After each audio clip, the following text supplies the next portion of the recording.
parents of the boys of grade 9 at St. George's School for Boys. Now, the boys know how I feel about grade 9, because we had a little meeting yesterday. It's quite simple, never bet, or else. But this evening begins much more importantly with the major event of the year, in my opinion, in terms of growth and experience. And that is the Outdoor Expedition Explorer Unit. And for over 50 years, the boys of St. George's School have been going out into the wilderness. For almost 25 of those years, I was involved in the program personally and actually organizing this component. At that time, it wasn't called Explorer. We used to go to Strathcona Park. And I have no doubt about the benefits of the outdoor education program. And I see that, first of all, as a participant, and secondly, as a parent of graduates from the school. Both my boys have very fond memories of their experiences, particularly in grade 9 and in grade 10. And I can only say that if anybody ever tried to remove the outdoor education experience from the program, I would be more than upset. What's more wonderful from a personal viewpoint is I'm no longer responsible for the organization. I'm delighted to say that that hat passed initially to Mr. Hesketh, who's here this evening as Director of Building, his new hat. And we have with us the new Director of Outdoor Education, Mr. Jay Kennedy. Now, trust me, these guys are magic. They're absolutely, utterly brilliant in their field. So your boys are in excellent hands. So I'm going to pass over to them now. And unfortunately, later, I'm piggybacking onto the meeting while the boys disappear, and I'll talk to you as parents as head of grade, and that will save you coming back in November. That's a good idea. So thank you for your attention, gentlemen. The floor is yours. Thank you. Thank you very much, Mr. Healy. Appreciate that.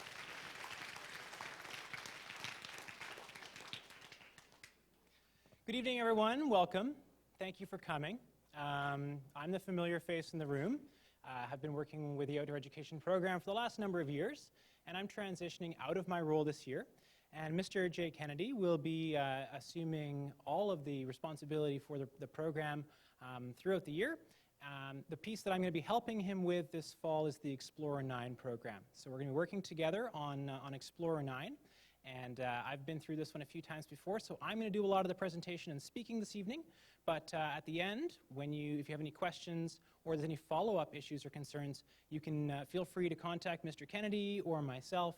We'd be happy to help you with that. Let's see if I can get all my bits and pieces working here tonight. Away we go. All right. The Explorer program has a few key objectives that are really important, the reason that we're going out there, and we've kind of listed them up here: intrapersonal skills, interpersonal skills, environmental stewardship, and our outdoor skills progression. And all of these pieces are tied in to the programs that we've been working on throughout the years. In grade 1, we went to the beach for half a day. In grade 4, we did our first overnight. We went for multiple nights in grade 5, 6, 7, 8. Opportunities to do some canoeing, some overnight programs in grade 6 and 7. And we've now made it to the point where we're ready to start doing some backcountry overnight programs. And that's kind of where our Explorer program takes us is from the residential camp environment into a backcountry environment. This allows us to really start to focus in on some of these skills in a different way. There's a lot of independence involved in working in a backcountry environment. People have to look after themselves. Students, you're going to have to keep your clothes in your backpack or in your boat. You're going to have to help prepare the meal. You're going to have to pay attention to that meal, because if you don't, it's going to taste burnt. Environmental stewardship, we're going to some phenomenal places in the province. We have quite a bit of selection. We've added some selection in terms of where the boys can choose to go this year with the trips. We're going to some great places, and one of our focuses there is looking at the places that we're in, why they're special, and an element of environmental stewardship. And of course, the outdoor skills progression, we're now at the stage where we're ready to apply a lot of the things that we've been learning in previous years. For those who are joining us new this year, that's okay. You'll learn fast. Schedule. Explorer is a little different than the other programs that we run in that it's broken up over several weeks. So the schedule is a little bit more complicated. There's also choice involved. This is the first time we've really offered a lot of choice. So by Friday this week, all students are going to select their trip, their preferred and their second choice trip through the website. If you apply after Friday, you might get the leftover trips. So get on it early. We're going to teach you how to do that tonight. Then, later on in September, in about 2 weeks, you're going to find out which trip you're actually on. And at that time, we're going to provide you with all the information that you need in order to go on that trip. We're going to give you the permission forms, the packing list, the schedule, the itinerary, what you need to prepare in advance. That's why the information package you've received so far is pretty skinny, 2 pages, because there's a lot more information to come once we actually put the students on specific trips. I'm going to point this out a few times, but it's on the slide there. Make sure that the email address that we get tonight through the registration system is accurate, because that's how we send out information about the trips. And if we give the wrong email address or an old email address, you won't know what trip you're on. Then, on Thursday, October the 2nd, we have what we call Meet the Instructor. This is an opportunity for all students to come in and work with their trip groups and get a little bit of information about what they're going to be doing. We start here in the auditorium at 6 o'clock that night, then we break out into various classrooms in groups of about 12 on our trips. We go through equipment. Students should bring their equipment, and at that point in time, they're going to receive a trip handbook. Then the actual trip happens, and this is where it's a little bit more complicated. Half of the grade will go out from October 6th to 9th, and half of the grade will go out from October 14th to 17th. On the first day of the trip, for most students, they'll be coming to the school and doing activities at school. So that applies for our 3 and 4 day trips. The first day of the program happens here. We'll do some training and some preparation on site, and then head out on trip the second day. So the first day is sort of an 8 to 4 kind of day. The 5-day trips are different. They start early in the morning on the first day, and they're continuous through until the end of the 5th day. At the end of the trip, students will tend to return fairly late in the afternoon or evening, depending on the location that they've chosen for their program. Now, what happens? Well, half of them are on trip, the other half are in class. So class continues during that time, and what teachers will do is they'll adapt the lessons to make it things that are really appropriate or easier to do when they've got a smaller group of students in the room, and then they'll repeat the same lessons the following week when the other students are back. So class is mandatory during that time. There are 2 periods of each subject over the course of Explorer Week, and by being there for that week of class and then away on trip, every student has the trip experience without missing the class experience. A little bit about our trip types. So there's 3 choices available to our students in grade 9. In grade 10, there are more choices available. So again, it's part of that progression. First of all, we've got the canoe trip. This year, we're offering a 3-day trip and a 5-day trip, and there will generally be 2 trips per week that are our canoe trips. We have kayak trips. Again, 2 trips per week. These are either 3 or 4-day trips. And then we have hiking trips, and usually there are about 4 of these per week, and they are 3 or 5 days in length. So there's actually 6 different options that you can choose from. And we may not offer every trip. It's based on the interest level, the number of registrations that we receive for each program. But we're certainly making those 6 different options available this year. A little bit about them.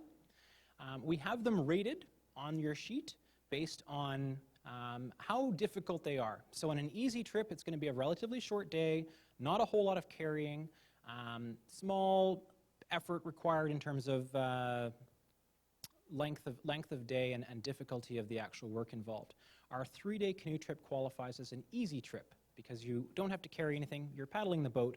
There's no portaging. That's the carrying of the boat involved in that trip. The next level up is our medium trips, or our moderate trips. These ones are medium length. They do involve carrying some gear and equipment.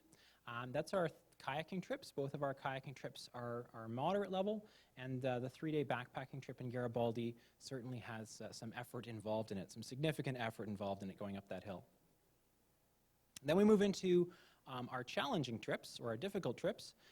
These are 2 this year. One is our Juan de Fuca hiking trip, a 5-day hiking trip, and a new program this year that I'm going to speak briefly about, the Sayward Canoe Circuit, is also rated as difficult. And then next year, you get to look forward to some of these ones. We offer a variety of really challenging trips at the grade 10 level when you come back for Sea to Sky or for the Discovery program. A little bit about each one of those trips, because we want you to choose a trip that's going to be appropriate for you. Students, don't pick an easy trip because it's going to be easy. Pick a trip that's going to challenge you and that you're going to get benefit from.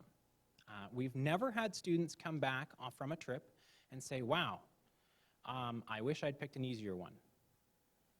Okay, people usually come back and they've really, really enjoyed it.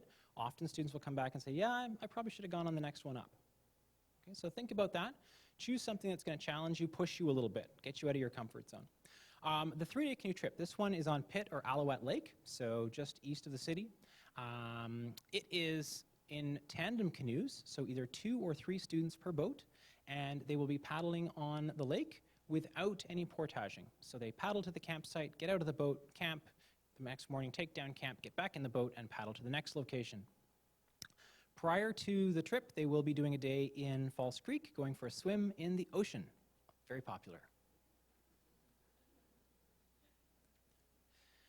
So I'll throw in a few images.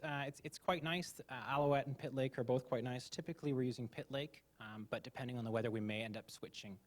We like to let you know that there are the options there, and we choose based on weather conditions and availability. The other option that we've got this year is a new program. It's a 5-day canoe trip. It's on the Sayward Canoe Circuit, which is on Vancouver Island. This trip is one that we have moved from the grade 10 level down to the grade 9 level because we feel that for some students, it will offer a really excellent challenge. Students who come back from this trip in Sea to Sky, grade 10, tend to tell us it's a pretty tough one. And we also have used this trip as a Discovery trip at the start of the year. In fact, the Discovery guys are going on Monday. They're heading out to do this trip as a year starter. So we're going to offer this program. It is about 55 kilometers long, so significantly longer, and it does involve about 5 kilometers of portaging. That's where you put the canoe on your head and walk. Okay? So I'll show you some pictures of that. It's really fun. You can see the big smiles on their faces.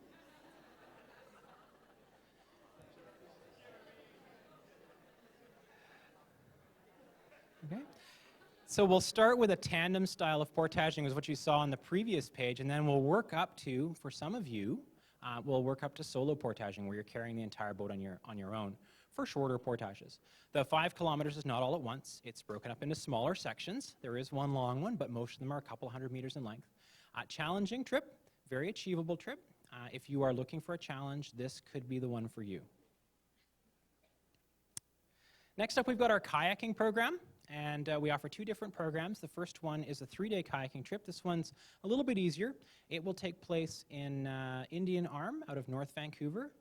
And it is done in tandem kayaks, so 2 students per boat, and instructors will be in single kayaks working along with them. This one also features a practice day in advance with a swim, flipping the boat upside down to practice getting in and out of it. in Falls Creek prior to heading out on the program. Actually, all of our water trips feature that great thing. Indian Arm's a great spot, beautiful area, some nice campsites along there.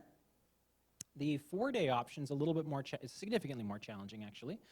It takes place in the Gulf Islands out of Nanaimo. So we send the students across on the ferry.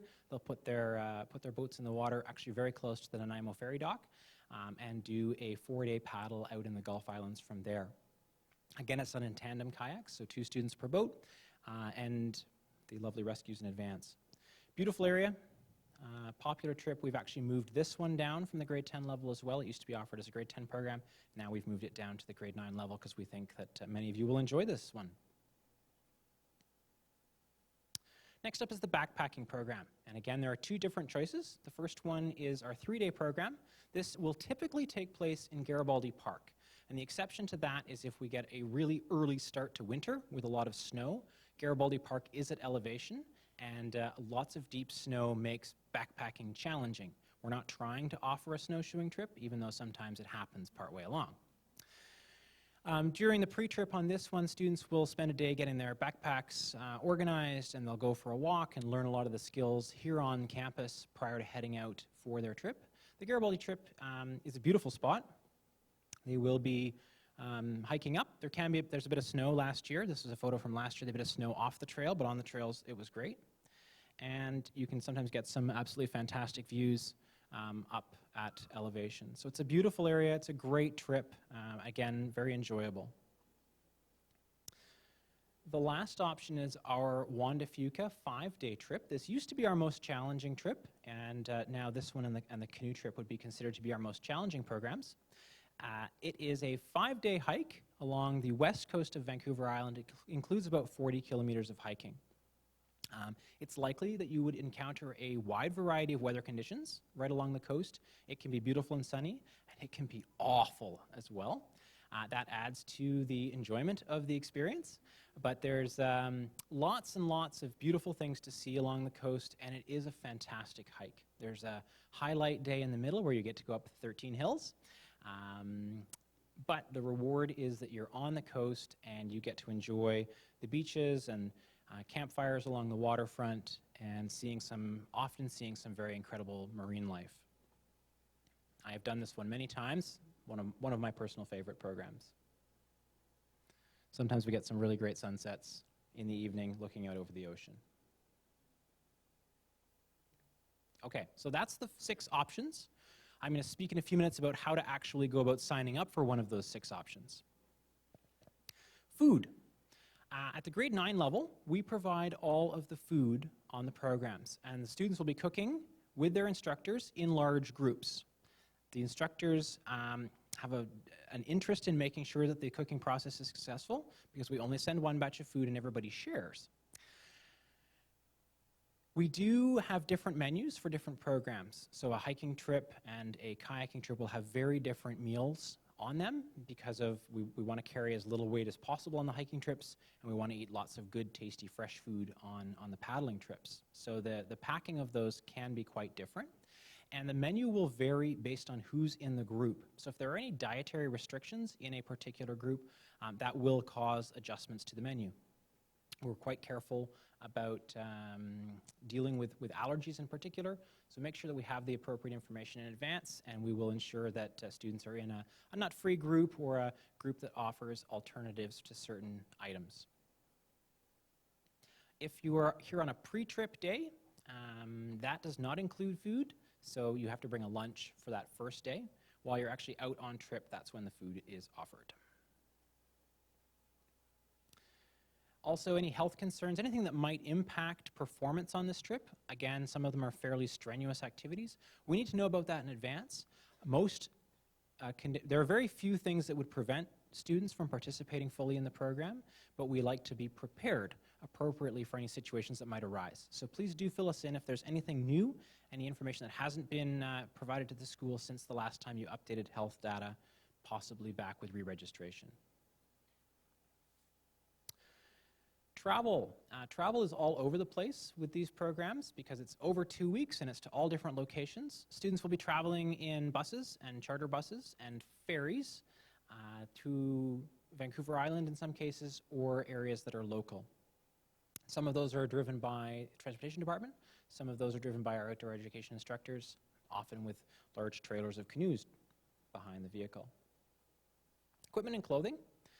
We provide the key group equipment. So we'll provide tents, boats, cooking equipment, other safety supplies that are required. Students are required to provide their own personal equipment according to the packing list that we provide. And we'll do a lot of work with this with the instructors on Meet the Instructor Night, but the idea of avoiding cotton as a fabric that we use and really focusing on layering, so you have lots of options depending on what the weather's doing out there. We'll work a lot on this, both through the packing list and on Meet the Instructor Night. The basic packing list for every student will include these items. So these are essentially the same items that we've had on the outdoor education packing list since about grade 4. There shouldn't be any new surprises there, and many of these items you will already have. There may be a few items that you want to update at this point in time because we are switching to backcountry. We're not in the cabin. It isn't quite as warm. There is a little bit more independence and looking after our equipment required because wet sleeping bags are no fun to sleep in. A few key items. The sleeping bag is pretty key. We are looking for students to have a sleeping bag that's rated to -7 at this point in time.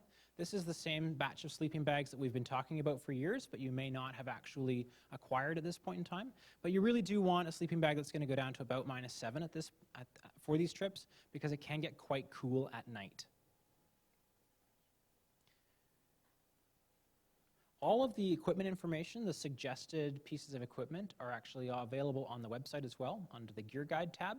You can have a look at what we suggest for sleeping bags and sleeping pads. These are items that will be used this year, and they will definitely be used next year for Sea to Sky program. Stuff sack.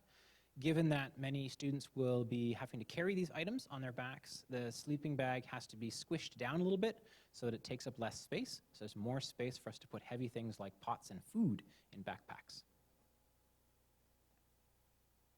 Another key item, sleeping pad. At this point in time, we are sleeping on the ground.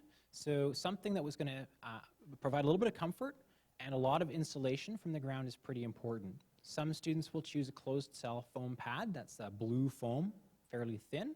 Not quite as comfortable. The self-inflating mattresses like this one are a lot more comfortable, but the foam pads work just fine.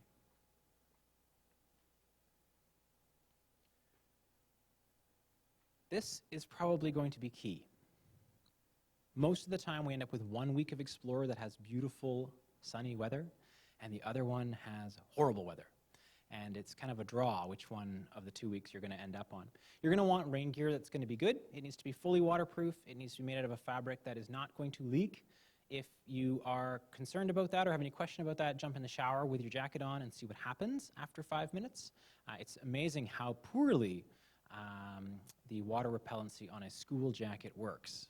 So don't bring those along. Right? You want a decent rain jacket.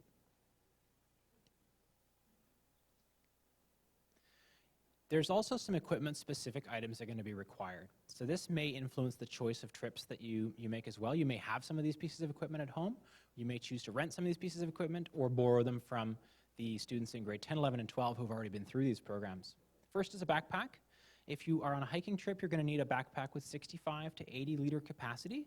That can be tricky if you're a very small student. Talk to us and we will figure out the best type of backpack that will allow you to carry and it still be the appropriate size of pack so it fits you properly. Smaller than this size doesn't really work because there is a lot to carry on those trips. If you're going to be going on a hiking trip, you also have to have appropriate footwear. It needs to be something that's going to provide decent ankle support because a lot of the terrain is quite rough, particularly a trip like the Juan de Fuca where you're walking along the coast and there are slippery rocks. You need to have something that's going to provide decent ankle protection. Oh, we also encourage you to break those in prior to the trip. Don't wear brand new hiking boots on the morning of your hiking trip. It will be miserable. You will have nasty blisters. So the school allows you to wear your hiking boots instead of your dress shoes to school for the 2 weeks prior to the trip. Essentially at the start of October, you can start to wear your hiking boots instead of your dress shoes to school. If you're going on a kayaking trip, you're going to need to keep your stuff dry, so it's going to have to go into a dry sack. And you'll need a variety of different sizes of dry sacks in the 10 to 20 liter size. Bigger than that, and it doesn't fit through the hatch. That means you have to then strap it on the top of the kayak and then things get lost. So we want smaller dry bags that are going to squeeze inside the hatch of the kayak. Most students find they need about 2 or 3, about 40 liters worth of space. Also, if you're kayaking, you're going to need something to wear on your feet while you're paddling and something to wear in camp. A combination that we often recommend is some kind of a bootie or a shoe to wear on the water and something like a pair of rubber boots or something similar to wear on land or at the water's edge to keep your feet dry. Canoe trips. If you choose a canoe trip, you are going to also need some dry sacks. We use shared backpacks for the portaging portion of the program. That means that every student has their own dry sack with their stuff in it, their sleeping bag, their clothes, and it goes into a really large backpack that someone gets the pleasure of carrying across the portage. You can also use nylon sacks with garbage bags. That'll work just fine. It's a little less durable, but definitely an acceptable option as long as you've thought about that in advance so that the equipment stays dry.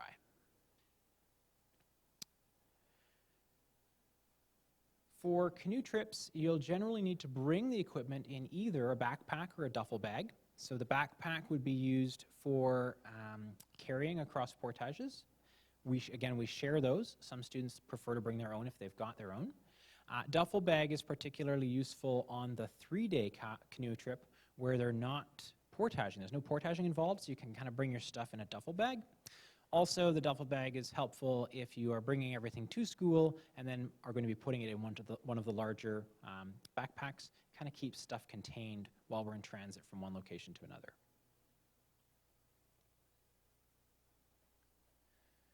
Footwear for canoeing.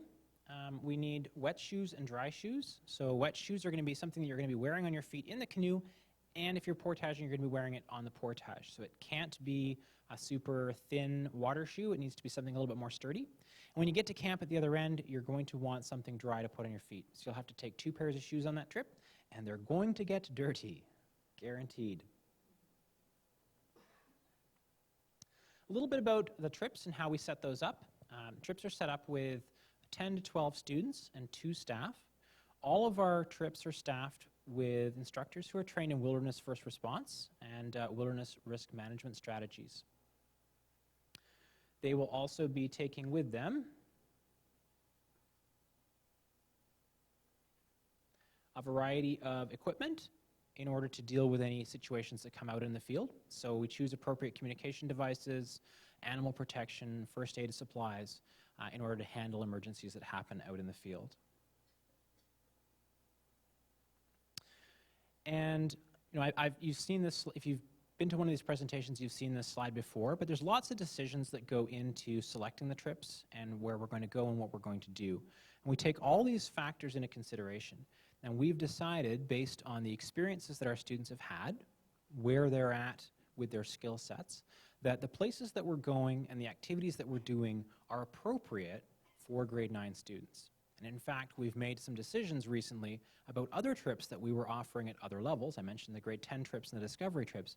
We feel that based on the skill set and the interest of the students and the physical ability of the students, that it's appropriate to start offering those at the grade 9 level. So that's a snapshot of some of the decisions that we're making in setting up the trips for you. When you receive the information package, it's very important, parents, that you have read through that package, you understand what's involved in the trip. If you have any questions, you ask us questions about that prior to returning the permission form that goes along with that. At the end of our programs, important to know that there is also an assessment piece. So students, you will see a comment show up on your report card in December. Instructors will be evaluating attitude, effort and participation, preparedness, and self-care are the key pieces. And particularly for students who are interested in applying to Discovery 10 next year, this piece plays a really important role in our evaluation and selection of students for the program. Also provides a very good piece of feedback on a non-classroom environment. So families, you're going to find out a little bit about how students are when they're working with their peers outside of the classroom. For those who are interested, I very briefly mentioned Discovery 10 program. Discovery 10 is a full-year cohort program for a maximum of 20 students. And it's a really unique experience throughout the grade 10 year in that you are involved in between 50 and 60 days of field work trips throughout the year. Those range from day trips and short trips at the beginning of the year, leading up to a year-end expedition in May that's just short of 3 weeks long. So quite an experience, quite an opportunity. Only 20 students can get into that process. It is quite a competitive application process to get in. There are lots of factors that go into the decision of who's going to be in that program. If you are interested, the information and the application process for Discovery starts in March, and there will be letters and brochures coming home in the new year that sort of outline that. But students, keep that in the back of your mind as an option for you for next year.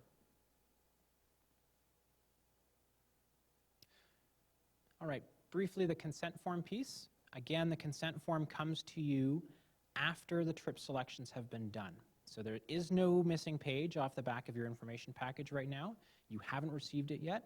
It will come to you in about 2.5 weeks. It's important to note that the consent form is specific to the student, the activity, the trip, and the week. So you have to get the one that comes from your email, students. Print that out. You can't use somebody else's permission form because it's probably for a different set of activities or trips.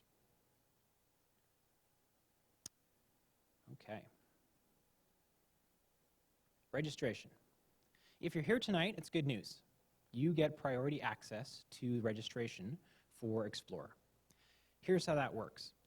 Over the next 2 days, today's Thursday, until the end of the day tomorrow, so tonight and tomorrow, you have the opportunity to go onto the website and register for your trip. Every student who registers before the end of the day tomorrow has equal access to those trips. So it's not first come, first serve. It's a deadline or a cutoff that happens at the end of the day tomorrow. After that point in time, we're going to give the registration information to all of the students who did not manage to make it here this evening, and they can then choose trips, but they will not have access to as many choices as the group here tonight does. The way we make that decision, because I always get a few questions about this, is that it's based on first choice, second choice for the group that's here. We're looking to balance the trips out. We need to have equal numbers of, we can't have a hiking trip with 27 students on it. It simply does not work. So there are maximum sizes and we will fill. We're also looking to keep the class sizes at school manageable. It doesn't work well for the teaching staff if they have 3 students in their math class this week and 21 students in the math class next week. So we have to set it up so that there's about half of the math class gone in the first week and half gone in the second week. And that means there's a little bit of shuffling and juggling in order to get students assigned to trips and onto one of the 2 weeks. If there's a very specific reason that you need to be on 1 week or the other, please make sure that that gets communicated to us in advance. Specific reasons would be a very important, significant family function. That's about it. Sorry, we really can't work with my Tiddlywinks team is having a tryout on Tuesday of the first week, so therefore I have to go on the second week. Really, we can try, but we are unable to really accommodate those requests. Sometimes it'll work out for you, sometimes it won't. So it has to be a really significant reason that we would be accommodating one week request over the other, but you can certainly ask and be in contact with us. And very quickly do a demonstration of how the registration process works. I think I am. Yes, I am. Before we talk about this. So here's how the registration process works. You're going to go to the school website, and before you can actually register, you're going to need some information. Okay. I'm going to turn around so I can see what's going on. After the presentation, students, you're going to go outside into the foyer area while Mr. Healy talks to your parents. And you're going to line up in front of Mr. Kennedy or myself, and we're going to be with a computer. We're going to take your student number, and we're going to print out a sheet for you. So we'll type in your student number into the computer. It will generate a piece of paper that looks like this. You need the piece of paper with your name on it. Please do not take a blank piece of paper. It happens every year. Please do not take the piece of paper with someone else's name on it, because that's not going to help you either. You want yours, and at the bottom of the page, it's going to have your secret login code. You're going to go to the website. You are going to go to Senior School, Outdoor Education. The new school website has it a little bit hidden. It takes a few steps here. Then we're going to go into Programs, and we're going to choose Grade 9. Okay, now we're in, almost. There's a big button that says, click here to register for the Explorer program. Click on that. Then a box will come up, and it will ask you for your student number. It will ask you for your last name and your secret login code. Here we go. I've stolen Winston. Winston, I've stolen your login code. Okay, here we go. Your secret log, if anybody else wants to help Winston make trip choices, his login code is 2YA. There we go. Okay, now we're in. This is Winston's account. We are going to pick some trips for Winston tonight. The first thing to do is enter the email correctly. So the first box up here where it says student email, you'll be notified of your assigned trip by email. And I know that some of you don't check your school email addresses. So put the email address in that box that you're actually going to put in there. You're actually going to check. So Winston, we're going to put your school email address in. I'm going to make you check it when we get home tonight. 201, what are you guys, 2017s? 8s. You guys are 2018s.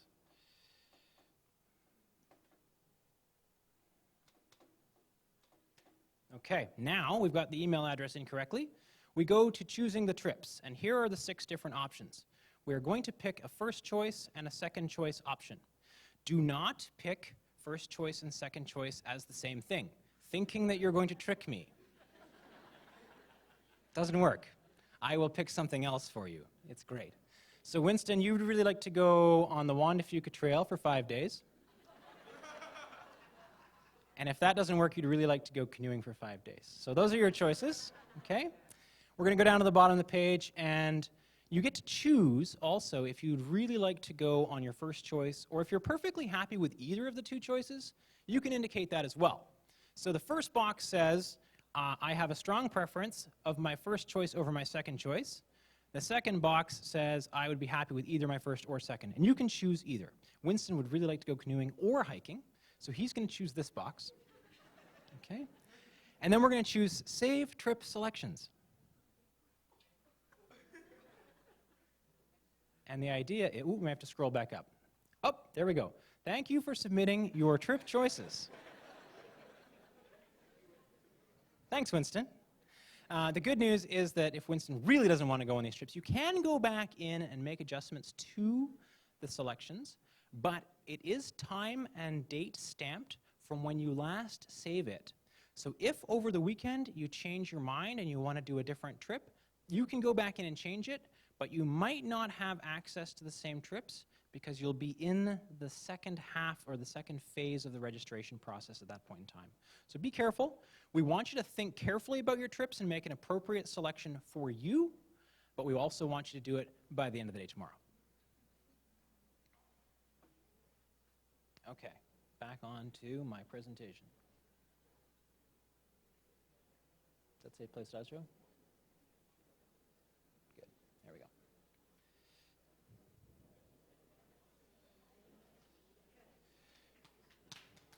Oh, I'm not done. Here we go.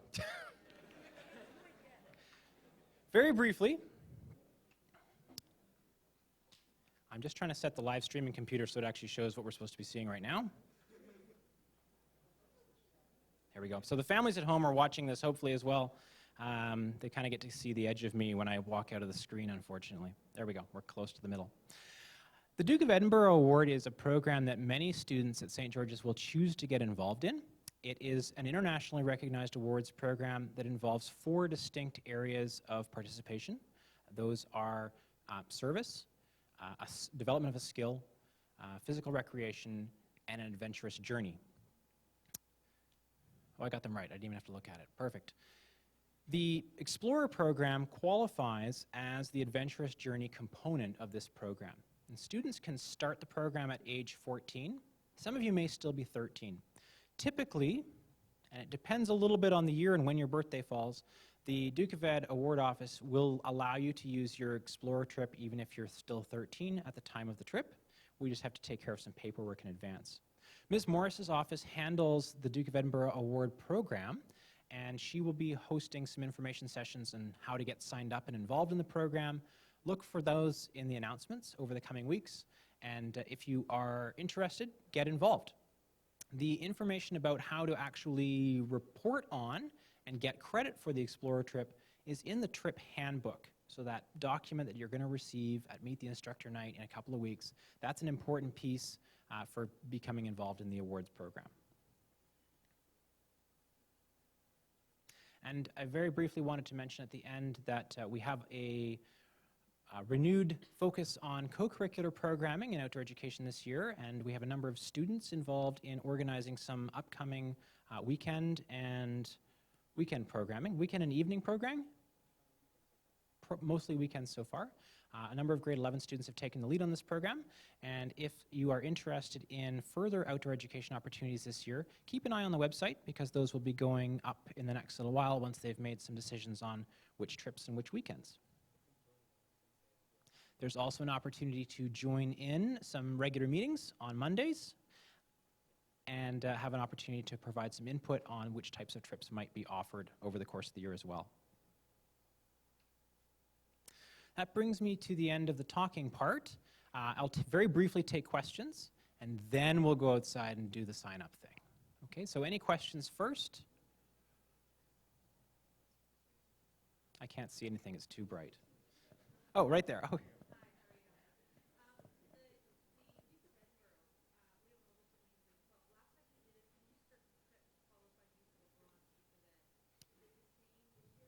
Excellent question, and the question was, do all of the trips qualify at the bronze level for the Duke of Ed Award? And in the Explorer program, they all do qualify. At the Sea to Sky in grade 10, some of the programs that we offer do not qualify as the Adventurous Journey, but all of the grade 9 programs do for the bronze level.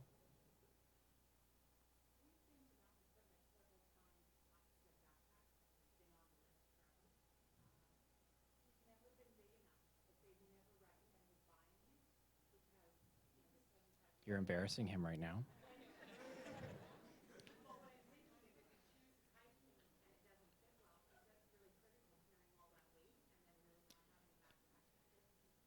Yeah, for shorter students or students with smaller upper body size, it's actually more important than their overall height is the upper body size.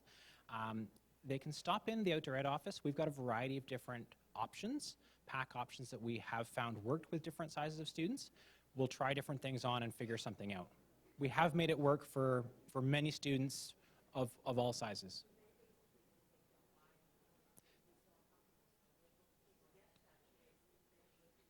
Come visit us. Come visit us first and see what we can find. Yeah. Other question up here.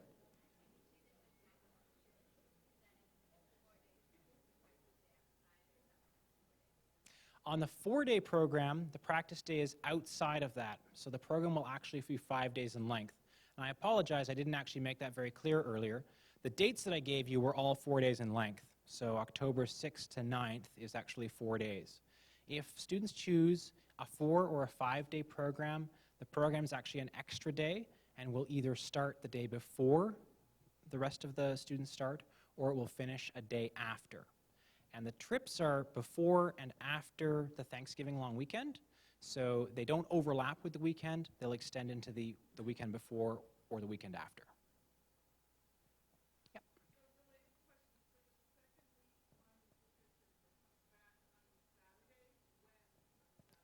When on the Saturday? That's entirely dependent upon weather and transportation. Typically, we'll have them back at dinner time, but if the trail conditions make it really difficult to walk or there's a delay somewhere along the way, it can be later. Typically, we'll have them back for late afternoon, early evening.